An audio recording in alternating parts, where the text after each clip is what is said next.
میں نے یہ دیکھا ہے، بہت عام بات ہے، یہ خاصا نہیں ہے، ہر بڑے ولی اللہ کو اس در سے محبت اور نسبت حاصل ہوتی ہے، شاید یہی بات اس کو وہ بڑا مقام دیتی ہے، مگر خواجہ صاحب کا ایک خاص عقیدت کا رشتہ ہے آل پاک رسول سے، پنجتن پاک سے، جناب سیدنا امام حسین علی مقام سے، وہ رشتہ اتنا مضبوط کیسے ہے؟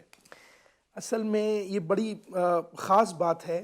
آپ جتنے بھی سلاسل طریقہ ہائے جتنے بھی ہیں، آپ ان کو اٹھا کر دیکھیں تو وہ سارے حضرت مولا علی کرم اللہ وجہ الکریم سے جا کر ملتے ہیں۔ بے شک سلسلہ عالیہ نقشبندیہ بھی حضرت سیدنا ابوبکر صدیق رضی اللہ تعالیٰ عنہ سے ایک اعلیٰ حضرت فاضل بریلوی رحمۃ اللہ علیہ نے سلسلہ عالیہ نقشبندیہ علویہ لکھا ہے، اچھا، جو حضرت مولا علی کرم اللہ وجہ الکریم تک حضور تک جاتا ہے۔ سبحان اللہ۔ آپ یہ سمجھیے کہ جتنے بھی سلاسل ہیں وہ یعنی جو باب علم ہے اس تک پہنچ جاتے ہیں۔ واہ، حضرت خواجہ صاحب کی ایک خاص نسبت اس وجہ سے ہے، آپ یہ نوٹ کریں کہ ایک مقام پر یہ بھی میں نے پڑھا کہ آپ جب کسی کو اپنے حلقہ ارادت میں شامل فرماتے تو بیعت کرنے سے پہلے آپ فرماتے جاؤ پہلے 500 مرتبہ یا علی ہو یا علی کا ورد کرو، حق، سبحان اللہ۔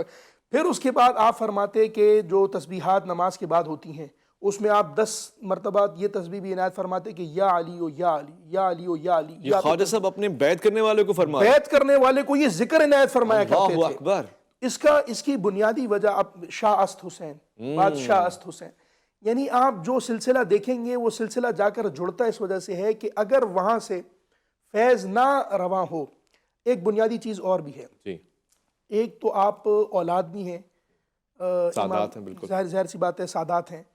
اس کے بعد اس خاندان کے اندر آپ اویس بھائی یوں کہہ لیجئے کہ ہر خاندان کے اندر اللہ تعالیٰ نے ایک ملکہ رکھا ہوتا ہے۔ جی، ایسا ہی ہے۔ ان میں یہ ایک خاصیت، ایک خصوصیت یہ رکھی ہوئی ہوتی ہے کہ تبلیغ دین کو ان کے موقع کی مناسبت سے زیادہ تر اولیاء کرام کو آپ دیکھیں تو ان حالات کے حساب سے مولڈ ہو جاتے ہیں۔ مثال طور پر حضرت خواجہ خواجگان، جی، آپ حسنین کریمین کی اولاد ہیں۔ جی، اب امام حسن امام حسین کا ایک چھوٹا سا قصہ بتا کر ان سے جوڑتا ہوں میں خواجہ صاحب۔ ایک شخص ہیں، وہ آتے ہیں، نئے نئے مسلمان ہوئے ہیں، آپ تھوڑے سے بڑی عمر کے ہیں، وہ آتے ہیں وضو کرتے ہیں، ان کو وضو کرنا نہیں آتا، بزرگ ہیں۔ جی، اب دیکھیں آپ کا اور میرا سمجھانے کا طریقہ کیسا ہوتا ہے، میرا سمجھانے کا، ہم فوراً ٹوکتے ہیں، ڈانٹتے ہیں۔ جی، جی، جی، امام علی مقام دیکھ رہے ہیں، امام حسن اور امام حسین آپس میں ڈسکس کر رہے ہیں کہ دیکھیں یہ بزرگوں کو وضو کرنا نہیں آتا ہے، جی، تو فوراً جاتے ہیں ان کے پاس اور کہتے ہیں کہ بزرگوں آپ ذرا ہمیں دیکھیں، واہ، ہم دونوں بھائی وضو کرتے ہیں، بتائیں ہم میں سے زیادہ اچھا وضو کون کرتا ہے۔ خوب، وہ بزرگ دیکھنے لگ جاتے ہیں اور دونوں شہزادے جو ہے وضو فرماتے ہیں بہترین قسم کا، اور وہ بزرگ ان کی طرف دیکھ رہے ہوتے ہیں اور کہتے ہیں قربان جائیں، مجھے وضو بھی سکھا دیا اور میری عزت نفس ہی مجروح نہیں ہونی۔ کیا کمال طریقہ، احسن، ماشاءاللہ، کتنا خوبصورت طریقہ ہے۔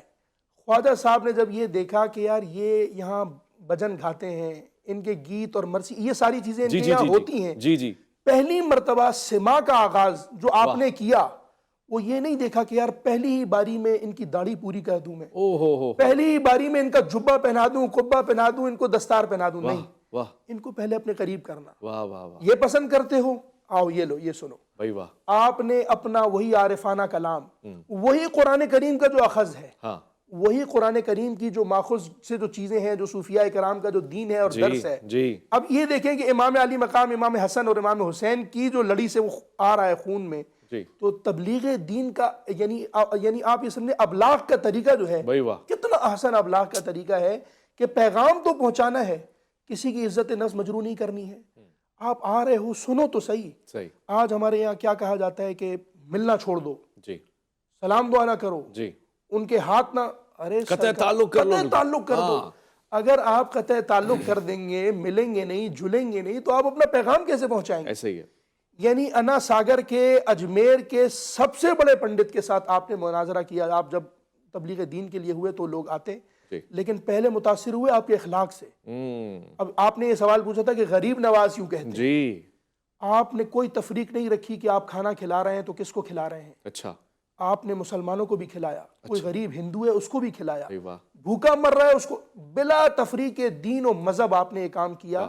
لوگوں نے دیکھا یار یہ عجیب قسم کا آدمی ہے، نہ دین پوچھتا ہے نہ مذہب پوچھتا ہے، کھانا کھلا رہا ہے، یہ غریب نوازی ہے آپ، کیا بات، یہی اسلام ہے، یہی اسلام۔ میرے آقا نے یہی تو سنت قائم کی ہے، حضرت ابراہیم علیہ السلام کو خدا یہی بتا رہا ہے کہ دیکھو میں اس کو 70 سال سے کھلا رہا ہوں، تم نے کھانا نہیں روکنا۔ کیا خوبصورت بات آپ نے کی ہے کہ میں کھلا رہا ہوں، میرا منکر ہے، میرا انکار کر رہا ہے، کافر ہے، لیکن میں کھانا دے رہا ہوں، تو تم یہ یعنی سنت اللہ ہے نہیں، یہ اللہ تبارک و تعالیٰ کی سنت ہے کہ اس کو اس طریقے سے واہ، چلو. سبحان آپ نے کیا غریب پروری کی کہ ان کو کرنا. پھر جب وہ آیا اور بحث مباحثہ مناظرہ، وہ بڑے لمبے قصے کہ آپ نے فرمایا کہ جاؤ اپنے بت کو کہو کہ یہ کھائے جی جو آگے تم اس کے کھانا رکھتے ہو، جی اور پھر اس کے بعد تقسیم کر کے کھاتے ہو، تو جاؤ اس کو کھلاؤ. جی تو آخر کار مناظرے کے اندر جب ششدر ہوا اور آپ کی کرامات کا ظہور ہوا، تو وہ اس کے بعد دارہ اسلام میں جو سب سے بڑا پنڈت تھا اس علاقے کا، ماشاء اللہ جب وہ دارہ اسلام میں داخل ہوا تو پورے اس علاقے کے لوگوں نے اسلام قبول کیا. بھائی سبحان اللہ. پھر جس تیزی کے ساتھ اسلام پھیلا، آج آپ جا کر دیکھیں اجمیر، یعنی آپ نے جس طریقے سے فرمایا کہ اس وقت کوئی ایسا مذہب کا آدمی نہیں ہے جو وہاں نہ جاتا ہو. ایسا ہی ہے. یعنی ہندو بھی جائیں گے، سکھ بھی ملیں گے، بڑے عیسائی بھی بڑے ملیں گے. Star politicians Politicians. شعبہ جات سے تعلق رکھنے والے لوگ وہاں جا کے سلام پیش کرتے ہیں اور ان سے متاثر ہیں.